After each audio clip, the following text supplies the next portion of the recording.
Pertandingan akan segera dimulai tetapi seorang pemain belum datang. Hati pelatih seperti api, nenek ingin membiarkan cucunya mencobanya try. Pelatih melihatnya dan mengerutkan kening, bagaimana anak kecil dan pendek bermain sepak bola. Nenek masih bertahan, itu berjalan, secepat peluru terbang.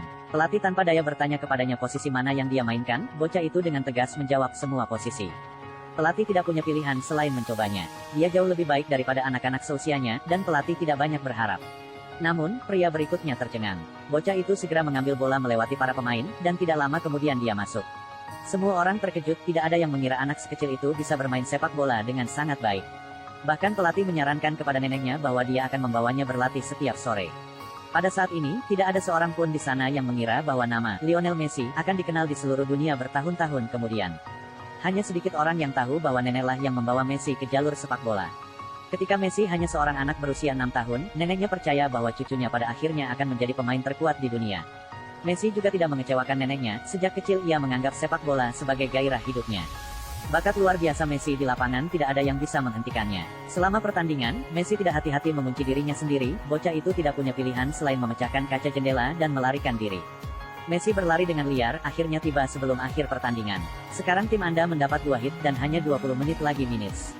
Pelatih bergegas membiarkan Messi di lapangan, dia baru saja memasuki situasi berbalik turnet. Dia terus melewati beberapa orang, berulang kali mengenai gawang. Anda sendiri mendukung tim untuk membawa kemenangan.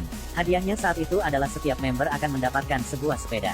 Namun, keesokan harinya mobil Messi dirampok. 3 orang besar datang untuk mencuri mobilnya. Messi tidak terlalu lemah, tetapi karena dia sangat kecil, dia harus membawa dirinya pulang dengan penuh luka.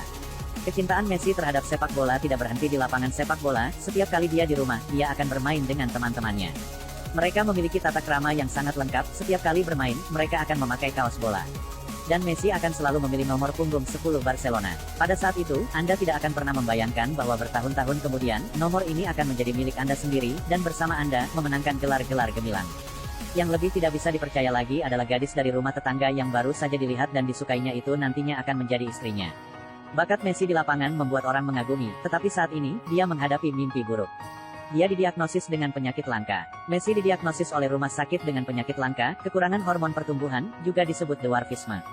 Jika Anda tidak mendapatkan perawatan tepat waktu, masa depan Anda tidak akan tinggi. Berita ini bagai kilat di langit yang cerah, Messi saat itu hanya punya satu pemikiran, bisakah kamu terus bermain sepak bola? Meski kondisi rumah saat itu sangat buruk, ayah Messi tetap memutuskan untuk merawat putranya, menyuntikkan hormon secara rutin. Karena mimpi sepak bola di hatinya, Messi harus menjadi lebih kuat, dia baru berusia 11 tahun saat itu. Hidup penuh gejolak, krisis ekonomi melanda Argentina. Ayah Messi kehilangan pekerjaannya, memang benar anjing malang yang menggigit bajunya sekarang lebih miskin. Tidak ada cara di rumah untuk terus mendukung biaya perawatan Messi.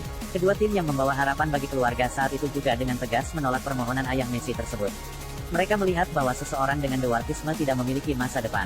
Di saat paling putus asa, Barcelona memberi mereka secercah harapan. Karena untuk membalikkan nasib, Messi dan ayahnya pergi ke Barcelona, jauh Barcelona. Di Akademi Muda di La Masia, Messi baru berusia 13 tahun, dia tidak bisa bergaul dengan orang lain. Di mata mereka, kamu hanyalah anak kecil. Namun, ketika dia berada di lapangan, bakatnya mengejutkan semua orang.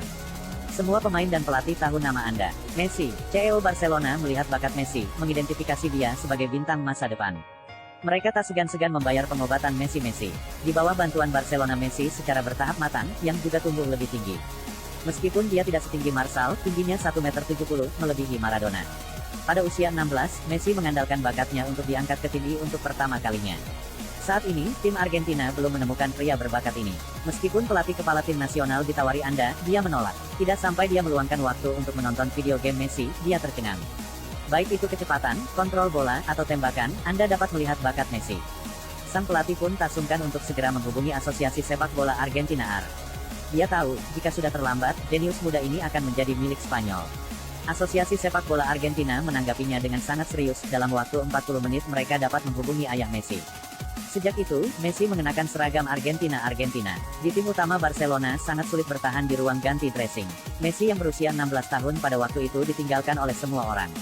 Sampai seseorang muncul yang benar-benar mengubah situasinya. Orang itu adalah Ronaldinho. Ronaldinho tidak sombong, menganggap Messi sebagai saudaranya. Gol pertama Messi di Barcelona diberikan kepadanya oleh Ronaldinho. Dalam selebrasi tersebut, Ronaldinho dengan senang hati menggendong Messi, yang juga menjadi pemandangan tak terlupakan bagi para penggemar sepak bola. Dan sejak saat itu, Messi mendapat tempat resmi di tim utama, dengan cepat bangkit. Jika ada yang bertanya siapa pemain terbaik di dunia, itu pasti Anda. Lionel Messi. Setelah Ronaldinho meninggalkan tim, Messi yang berusia 21 tahun menjadi pemimpin baru untuk Barcelona. Dari sana, sepak bola memasuki era baru Nguyen.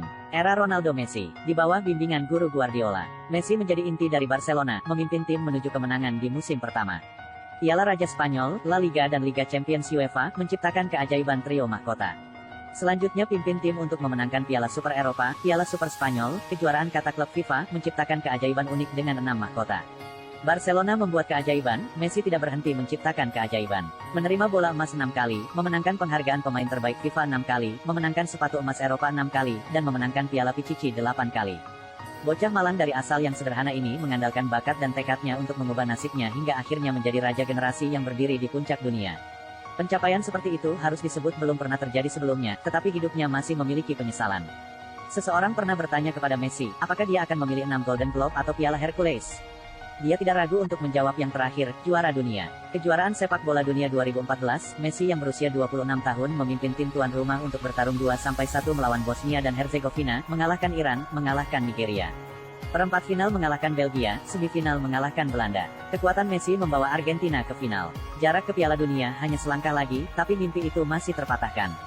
Kedatangan Mario Götze, yang masuk dari bangku cadangan pada menit ke-113, membuyarkan mimpi juara Argentina. Juga di final Piala Sepak Bola Amerika Selatan, Messi membuat kesalahan penalti pertama dalam adu penalti, sekali lagi kecewa dengan Piala Amerika Selatan. Pahlawan super yang diturunkan pangkatnya menjadi penjahat. Saya harus menanggung semuanya, dikutuk oleh orang-orang. Pada akhirnya, dia meninggalkan tim nasional. Yang benar-benar kuat tidak akan pernah mudah dikalahkan. Pahlawan sejati tidak akan pernah menolak ketika seseorang membutuhkannya. Kualifikasi Piala Dunia 2017, pahlawan tidak menyerah tugas mereka, memakai baju besi untuk berperang. Dia memiliki kekuatan untuk memimpin tim melewati pengepungan. Setelah 4 tahun, sekali lagi menginjakan kaki di panggung dunia. Tahun itu sepertinya memenuhi mimpi itu, tetapi pada akhirnya, itu masih terbelah dua. Pahlawan itu menangis di lapangan, dengan menyesal pergi. Meskipun harapan memudar lagi dan lagi, pria sejati tidak pernah jatuh. Sesulit apapun itu, harus bisa dilewati. Piala Sepak Bola Amerika Selatan 2021, Piala Dunia FIFA 2022. Laki-laki, jika kamu punya mimpi, jika kamu kehilangannya, kamu harus mendapatkannya sendiri. Di bawah kaki adalah jalan, di hati adalah mimpi, tidak akan pernah jatuh.